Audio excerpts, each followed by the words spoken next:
வணக்க மக்களே, இது உங்கள் ஜோடி பிரின்சஸ் சேனல். நேற்றுக்கு ஏகப்பட்ட செலிப்ரேஷன்ஸ் வந்து ஸ்டேட்டஸில் பார்த்தேன். ஆஃபீஸில் ஒர்க் பண்ணுறவங்க எல்லாத்தையும் சேர்த்து எல்லாத்தையும் வீடியோ போட்டிருந்தாங்க. இது மாதிரி ஏதாவது ஒரு ஸ்ட்ரீட்லையோ இல்லை ஒரு வீட்லையோ ஏதாவது ஒரு செலிப்ரேஷன் பண்ணி ஒரு ஸ்டேட்டஸ் கூட பார்க்கலங்க. வீட்டில் இருக்கவங்களுக்கு சின்ன சின்ன கிஃப்ட் பண்ணுங்கள். உண்மையாகவே அவங்களுக்கு ஒரு ஹாப்பியாக இருக்கும், எந்தூசியமாக இருக்கும். அதுக்கு முன்னாடி சுட்டி பிரின்சஸ் சேனல் நீங்கள் சப்ஸ்கிரைப் பண்ணிக்கோங்க.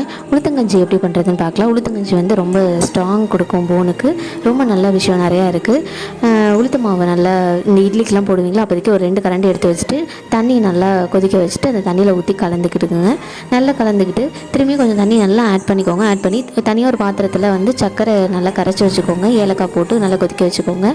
அதை அதில் வடிகட்டி ஊற்றி நல்லா பச்சை வாசனை போனதுக்கப்புறம் உளுத்தங்கஞ்சியில் அதில் அதை ஆட் பண்ணி லாஸ்ட்டாக தேங்காய் திருவி போடுங்க. இல்லைனா தேங்காய் பால் வந்து ஒரு 1/2 கப் ஆட் பண்ணி குடிங்க. ரொம்ப நல்லாயிருக்கும். இந்த வீடியோ உங்களுக்கு பிடிச்சிருந்தா லைக் பண்ணுங்கள், ஷேர் பண்ணுங்கள், சப்ஸ்கிரைப் பண்ணுங்கள். நன்றி, வணக்கம்.